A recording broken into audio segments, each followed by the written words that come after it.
தஞ்சாவூர் மாவட்டம் திருப்புவனத்தில் அமைந்துள்ள ஆதிசக்தி ஞானபீடத்தில் மகா கும்பாபிஷேகம் வெகு விமரிசையாக நடைபெற்றது.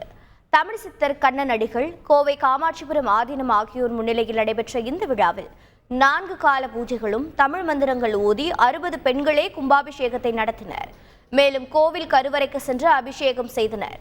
தமிழகத்தில் முதன்முறையாக பெண்களே யாகசாலை பூஜை செய்து குடமுழுக்கு நடத்தியது குறிப்பிடத்தக்கது. சுற்றுப்புற பகுதிகளைச் சேர்ந்த ஆயிரக்கணக்கான பக்தர்கள் கலந்து கொண்டனர்.